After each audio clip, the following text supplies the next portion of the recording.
This is Charter Local Edition. I'm Brad Pomerance inside the field office of LA County Supervisor Don Knabe. We are here because Mr. Knabe and his staff kindly offered us this facility. Usually we tape when we're in Long Beach at Cal State Long Beach. That studio is not available. We thank you, sir, for allowing us to come here today. Glad to have you. Absolutely. Welcome. I'd like to speak with you, though, about an issue that has presented a challenge like none other for this county, and it focuses upon homelessness.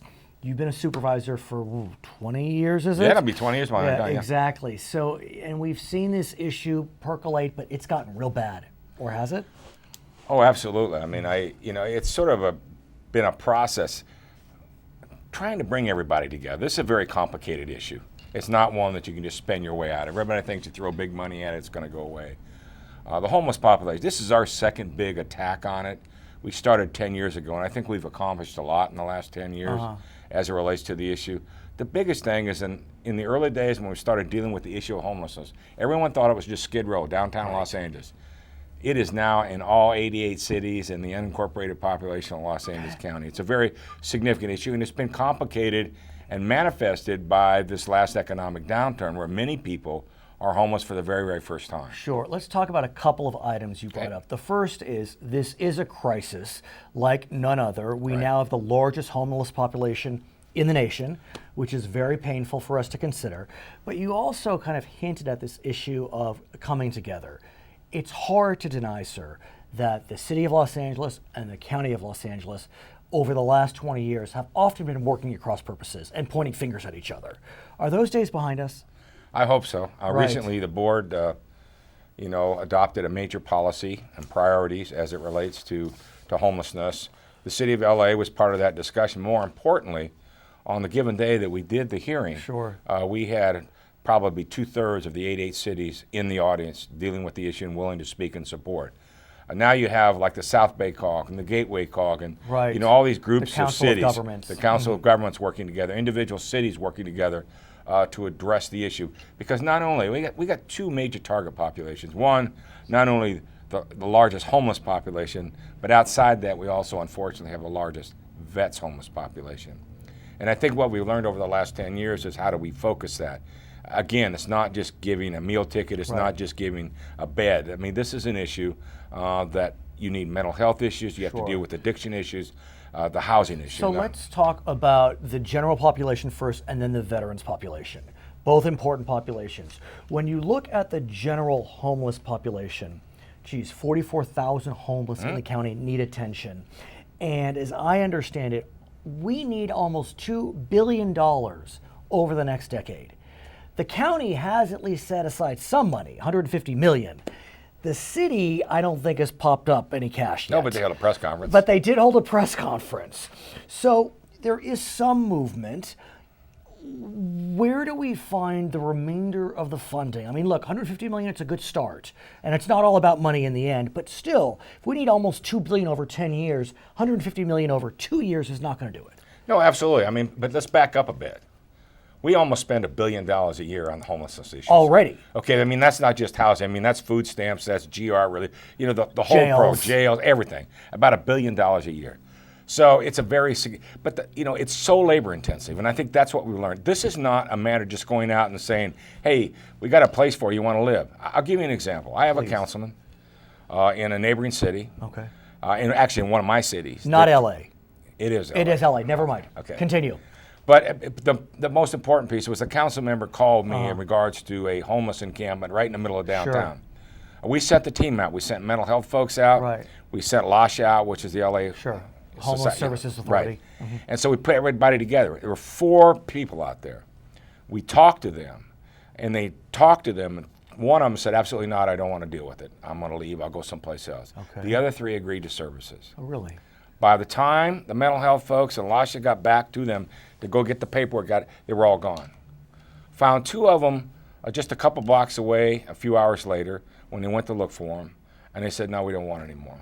So this is an issue, this is what's making it so complicated.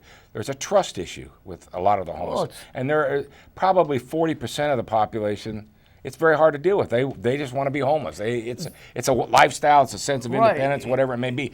But until you can deal with the issues of mental health and addiction and housing, And housing is the critical issue. And let me ask you And about, that's dollars that you're talking about. Right. But also the other big issue is NIMBY, not in my backyard. so let me ask you about housing, because like you have suggested, there are different elements of the housing question. There's the long-term housing, there is short-term housing, there's a need for rapid rehousing when there's an emergency. As I understand it, some money's been set aside for rapid rehousing, short-term housing, disabled housing, but not long-term housing. And that's where we're really in a dire need. Well, I'll give you an example of the $100 million we just recently put up, another $100 million. $50 million of it is one-time money. Right, All right, one-time money. One-time money that we could find for the rapid rehousing kinds of programs on a short-term basis. The other $50 million. So it's an ongoing issue. Where does that money come from? And that's what we asked the CEO and everyone else to say. What options do we have? Well, is there a homeless tax? I mean, I don't know. I mean, well, I mean, that's a question. I mean, there are proposals floating around there's all kinds of that proposals floating. we in Los Angeles County could put a homeless tax on the ballot.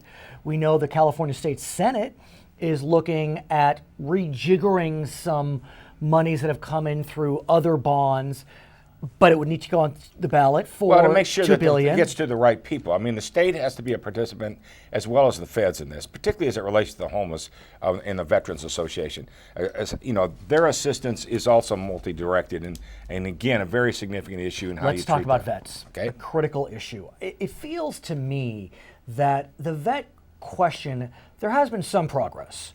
You know, over the last couple of years, we've seen vet numbers. Well, it's hard to know what statistics. Well, very to rely significant upon. in the Long Beach area as it relates to U.S. vets and what we're doing down at the villages at Cabrillo. We just opened another 89 units. Right. Okay, so you have to understand, 89 units sounds like a lot. It's not very much when you have a 7,000 member homeless population. But let me ask you about the West Los Angeles VA. Although outside of your district, the plans for it are quite grand. And it appears there is a commitment to get homeless vets into facilities on that campus, and soon. Can I just say it's about time? Okay. You have a facility out there that's been committed to the homeless veterans, to veteran services. It's been used for other purposes, right or wrong. I mean, but the point being is when you have a very dire situation like we have, it has to be. And I'm just glad to hear the commitment. And as I understand it, But actions speak louder than press conferences. Oh, you're right. As I understand it, that facility, though, will not just be for housing. They will have the wraparound services, and also, and let me ask you if you think this is wise, services for non-homeless vets. I mean, they're really starting to rejigger what's happening. We all are. I mean, even some of the isolated situations, we open new housing down at the villages of Cabrillo, where all the vets are located. We can't make it just for vets, so there are non-vets that are part of the homeless population that have to have access. What about... It's all comes in the mix of dollars.